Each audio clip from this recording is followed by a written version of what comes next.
I've always been a skeptic when it came to the supernatural. Stories about werewolves, ghosts, and bizarre creatures never impressed me much. I grew up hearing local legends, but I never paid much attention. To me, those things were just superstitions people told to scare children. But all of that changed on an ordinary night when something unexplainable appeared on my security camera. It was around midnight. I was on the couch watching TV when the motion alert from the backyard camera went off. This wasn't unusual. Sometimes it was a possum or some other animal passing through. I grabbed my phone to check what it was this time, but what I saw made me freeze. At first, I thought I was seeing it wrong. The image was a bit grainy because of the low light, but there was clearly something big moving in the shadows. The creature moved on all fours, but it wasn't a normal animal. Its body was massive, covered in dark, thick fur. What truly scared me was the way it moved. It wasn't like a dog or a wolf, it was more human. The legs and arms seemed unnaturally long and muscular. I increased the brightness on my screen, trying to get a better look, and that's when I saw it. The eyes. Two glowing eyes that reflected the light from the camera, like a predator's. For a moment, I thought it might be some kind of giant wolf, until the creature stopped and rose up on two legs. It was standing, like a man, but that wasn't a man. Its arms were too long, its legs bent, and the head was that of a wolf. I felt a chill run down my spine. The thing turned its head slowly toward the camera, as if it knew it was being watched. And then it started moving toward the house. My heart raced. I ran to the window, but I couldn't see anything outside. The darkness was thick, and the yard lights weren't helping. I went back to my phone screen, breathing heavily. The creature was now closer to the camera, and I could see more details. Its fur was shaggy, and the muscles under its skin were almost grotesque. This wasn't something that belonged in this world. Then suddenly, the creature stopped. It was facing the camera now, and for a moment, I thought it was going to break it. But what happened next was even worse. It just stood there, staring directly into the lens. Its eyes glowed with an inhuman intensity, and I felt as if I was being watched back. That thing knew I was watching. It knew I was there. I turned off my phone and rushed to the front door, locking all the bolts. The thought that thing could be lurking just outside, only a few meters away, terrified me.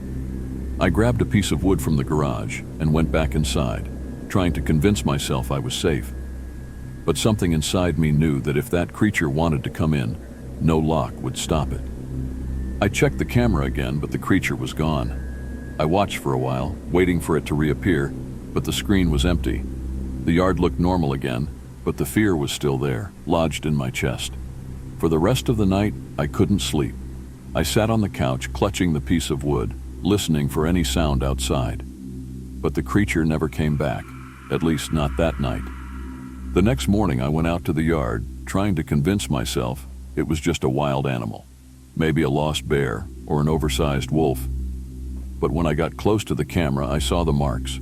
Huge footprints, almost human but with sharp claws, were embedded in the soft ground. And there, in front of the camera, a deep scratch, as if something had clawed at the lens. Since then, I can't look at the security cameras without feeling a chill down my spine. That creature was out there, somewhere, watching. And what scares me the most is the thought that it could come back at any moment, waiting for the next opportunity to find me. Because now, it knows where I am. I never paid much attention to my home security cameras. It was more of a precautionary measure, something I installed when we moved to a property further out, surrounded by trees and trails. Living far from the city had its perks: peace, quiet, no neighbors nearby. But of course, it also had some drawbacks, like the fact that if something went wrong, I'd be on my own. It was a full moon night when it all happened. I was home alone. My wife had traveled to visit family, and I was enjoying the calm. The wind blew lightly and the trees swayed gently around the house. Nothing out of the ordinary. Until around midnight, the camera system sent a motion alert from the backyard. I thought it was some animal, maybe a deer or a coyote, since those were common in the area. But out of curiosity, I decided to check my phone just to be sure. When I opened the camera app, what I saw made my blood run cold. It wasn't just any animal, it was something much more sinister. The camera, positioned near the backyard fence, captured a tall, hunched figure moving slowly, as if surveying the area. The thing had an almost human posture, but with disproportionately long arms and bent legs. The moonlight reflected off its dark, matted fur that covered its entire body. And the most disturbing part was the eyes, two bright points, reflecting directly at the camera, like a predator's eyes in the dark. My mind tried to come up with logical explanations. Maybe it was a bear, I thought. But as I looked closer, I saw that it didn't look like any bear I had ever seen. Its face was elongated, like a wolf's snout, but the body structure was unmistakably human. Its long, sharp claws scraped the ground as the creature moved in an eerie, stealthy way. I couldn't take my eyes off the screen. Whatever that thing was, it didn't seem to be in a hurry. It kept walking through the yard, almost like it was patrolling the area. Then out of nowhere, the creature stopped.